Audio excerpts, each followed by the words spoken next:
Welcome to the market money magnet guys. आज यहाँ इस वीडियो में हम बात करने वाले हैं ट्राइडेंट लिमिटेड के बारे में। अब ट्राइडेंट लिमिटेड जो है, इस पे हमने पहले भी वीडियो बनाया था और उस वीडियो में तब ये शायद 25 के आसपास था, तब हमने ये एक वीडियो ट्राइडेंट पे ऑलरेडी बनाया हुआ है, वो भी आपको ज़रूर जाकर देखना चाहिए। और ट्राइडेंट को अगर आपने ट्रैक किया होगा तो लास्ट कुछ दिनों से इसमें अच्छी खासी तेज़ी देखने को मिल रही है और इस वजह से बहुत से रिटेल इन्वेस्टर के मन में एक नया क्वेश्चन है कि अब हमें इसमें एंट्री कर लेनी चाहिए या नहीं, या ये इसके फ्यूचर में कुछ अच्छा कर सकता है या नहीं, इसकी पॉसिबिलिटी कैसी है। अब ट्राइडेंट जो है ये टेक्सटाइल इंडस्ट्री से बिलोंग करता है, ये आप जानते ही होंगे। और अगर इसके पियर्सिंग कंपनी में देखा जाए तो नंबर 1 पे ट्राइडेंट अभी हमें देखने को मिल रहा है कुछ टाइम से, स्पेशली जब से टेक्सटाइल इंडस्ट्री के कुछ गवर्नमेंट के थ्रू नए डिसीजंस लिए गए रॉ मटेरियल्स को लेकर। उस पर भी हमने एक डिटेल वीडियो ऑलरेडी बनाया हुआ था।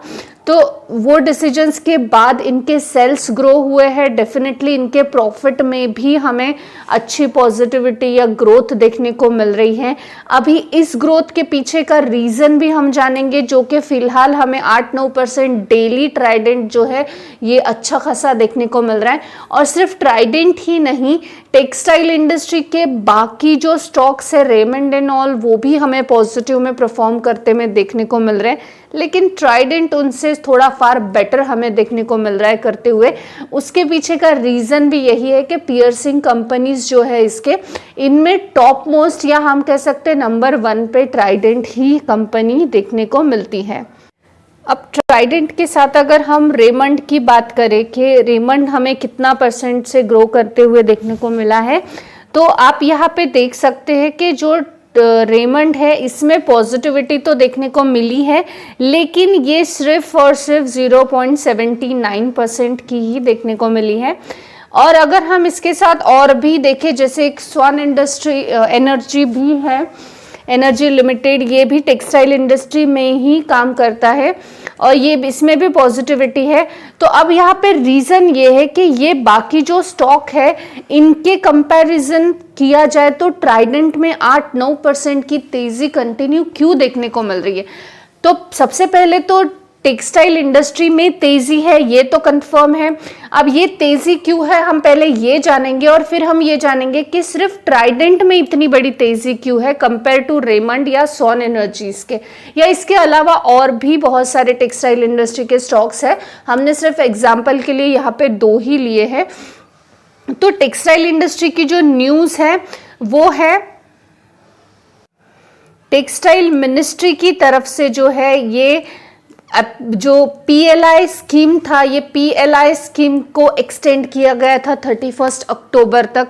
अब डेफिनेटली आज हमें पता ही है, आज 31 अक्टूबर नहीं है, वो हो चुका है, वो फ्राइडे को ही हम कह सकते हैं कि वो डेडलाइन हो चुकी थी, लेकिन थर्सडे को। लेकिन फिर भी यहाँ पे ये जो फ्राइडे को हमें तेज़ी देखने को मिली थी टेक्सटाइल इंडस्ट्री के, ये इम्पैक्ट था जो कि टेक्सटाइल मिनिस्ट्री ने एक्सटेंड की थी PLI स्कीम का जो डेडलाइन है वो 31 अक्टूबर तक। इस वजह से फ्राइडे को यानी 1 अक्टूबर को हमें टेक्सटाइल इंडस्ट्री के हर स्टॉक में बहुत ज़्यादा तेज़ी देखने को मिली है। अब ये जो है जो ये न्यूज़ है ये तो सारे टेक्सटाइल इंडस्ट्री के स्टॉक्स पे एप्लीकेबल है। तो सिर्फ ट्राइडेंट पे कंपैरिजन किया जाए अगर हमें, तो ये रेमंड और जो स्वान एनर्जीज है या बाकी टेक्सटाइल स्टॉक्स है, इनके मुकाबले इतनी ज़्यादा तेज़ी क्यों है, तो इसका जो राज है ये है इसके फंडामेंटल्स में।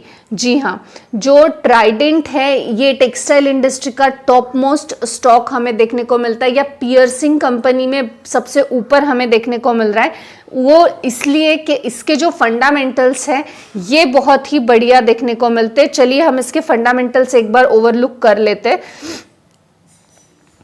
आप यहाँ पे सबसे पहले तो आपको पता ही कि 1990 से टेक्सटाइल इंडस्ट्री के मैन्युफैक्चरिंग में ट्रेड, सेल, यार्न और जो टॉवेल, बेडशीट्स, पेपर्स, केमिकल्स, सभी सेक्टर में ट्राइडेंट इंडस्ट्री परफॉर्म करती है 1990 से। अगर आप यहाँ इसका मार्केट कैप देखेंगे तो 20,180 करोड़ का देखने को मिलता है। करंट प्राइस जो है ये 39 0.6 देखने को मिलती है। साथ ही साथ फेस वैल्यू 1 का है, डिविडेंड 91% का है, बुक वैल्यू 8 है, ROE 11% का है और ROCE जो है 11.5% का हमें देखने को मिलता है। यहाँ पे आप देख सकते पियर्सिंग कंपनियों की बात की जाए तो ट्राइडेंट नंबर 1 पे हमें देखने को मिलता है।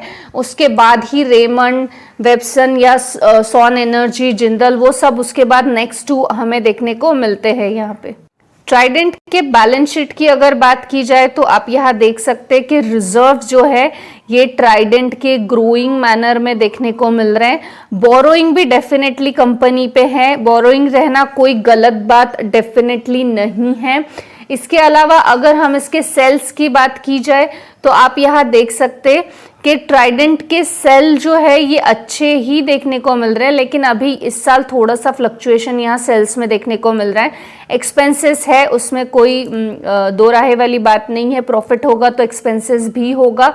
और यहाँ पे अगर हम नेट प्रॉफिट की बात करें तो नेट प्रॉफिट भी आप देख सकते हैं थोड़ा सा फ्लक्चुएट मैनर में देखने को मिल रहा है। 2022 में जो है जैसे ही रॉ मटेरियल्स के रेट पे कंट्रोल आया था तो बहुत अच्छा ट्राइडेंट ने परफॉर्मेंस दिखाया था और उसके बाद हमें थोड़ा बहुत जो है गिरावट देखने को मिल रही है। अर्निंग पर शेयर की बात करें तो वो भी एक स्टेबल मैनर में है, डिविडेंड पे आउट भी ट्राइडेंट देती है कंसिस्टेंसी से। इसके अलावा अगर हम शेयर होल्डिंग पैटर्न की बात करें तो प्रमोटर के पास 73.19% का होल्डिंग है।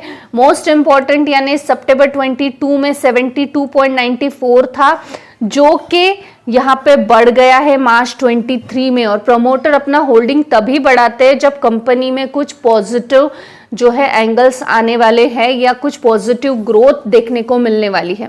तो यहाँ पे प्रमोटर का होल्डिंग भी ग्रोइंग मैनर में देखने को मिल रहा है। FIS यहाँ पे है, DIS बहुत कम है, पब्लिक का जो है होल्डिंग 23.3% ही देखने को मिलता है। और यहाँ पे अदर्स में भी हमें जो है Trident limited employees welfare trust भी 1.25% से देखने को मिलता है। तो यहाँ पे शेयर होल्डिंग पैटर्न तो अच्छा देखने को मिल रहा है, पॉजिटिव देखने को मिल रहा है। साथ ही साथ जो इस पे शेयर्स पर शेयर होल्डिंग पैटर्न में अगर हम कुछ डेप्थ देखने की कोशिश करें कि शेयर कहीं मॉर्गेज तो नहीं किए, तो ऐसा कोई भी पॉइंट यहाँ पे देखने को नहीं मिलता है। तो ओवरऑल अगर हम बात करें तो जो ट्राइडेंट इंडस्ट्री है, ट्राइडेंट इंडस्ट्री में जो इसका फंडामेंटल्स है ये अच्छे देखने को मिल रहे हैं, पॉजिटिव और ग्रोइंग मैनर में देखने को मिल रहे हैं। तो इस वजह से ट्राइडेंट का हम कह सकते हैं कि सबसे ज्यादा पॉजिटिव इम्पैक्ट हमें ट्राइडेंट में देखने को मिल रहा है। अब एक ऐसी कंपनी जिसका शेयर प्राइस जो है अभी 39 रुपीज के आसपास है, वरना पहले 25 रुपीज के आसपास या 28 रुपीज तक देखने को मिल रहा है, लेकिन फंडामेंटल स्ट्रॉन्ग है और इसका फ्यूचर ग्रोथ भी बेटर या अच्छा देखने को मिल रहा है।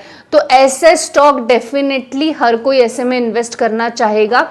अगर आप इसके कंपैरिजन में रेमंड की बात करेंगे तो रेमंड का स्टॉक प्राइस आप देख सकते हैं मोर देन 2000 रुपीज है, लेकिन आप अगर इसके फंडामेंटल्स जाके देखेंगे तो फंडामेंटल्स इसके काफी पुअर देखने को मिलते हैं। तो हम ये डेफिनेटली बोल सकते हैं कि एक ऐसा स्टॉक जो 25-30 रुपीज के आसपास और फंडामेंटल स्ट्रॉन्ग है, तो डेफिनेटली ऐसे में हर कोई ज़्यादा से ज़्यादा इन्वेस्ट करना चाहेगा। और गवर्नमेंट ने जो PLI स्कीम को एक्सटेंड किया था उसके बाद डेफिनेटली टेक्सटाइल इंडस्ट्री पे इसका इम्पैक्ट पड़ेगा, और ये इम्पैक्ट जो है हम कह सकते हैं फंडामेंटली स्ट्रॉन्ग होने की वजह से अच्छा खासा इम्पैक्ट जो है हमें ट्राइडेंट पे देखने को पॉजिटिवली मिलने वाला है। और ऐसे में retail investor definitely stock price देख के ऐसे स्टॉक्स ही ज़्यादा से ज़्यादा बाय करने की कोशिश करते हैं। उसके चलते जो है हमें ये जो तेज़ी है ये देखने को मिली थी 2-3 दिनों से, मंडे को भी इसमें एक्सटेंडिव तेज़ी देखने को मिल सकती है। ट्राइडेंट की अगर हम बात करें तो ट्राइडेंट एक अच्छे रिटर्न्स डेफिनेटली बनाकर देने वाली कंपनी है। 1 साल में इसने करीबन 15% के रिटर्न्स बनाकर दिए हैं और 5 सालों में ट्राइडेंट ने करीबन 500% के रिटर्न्स बनाकर दिए हैं। अब ये रिटर्न्स उनको मिले हैं जो लोगों ने इसमें कंसिस्टेंसी से 5 साल इन्वेस्ट कर रखा है।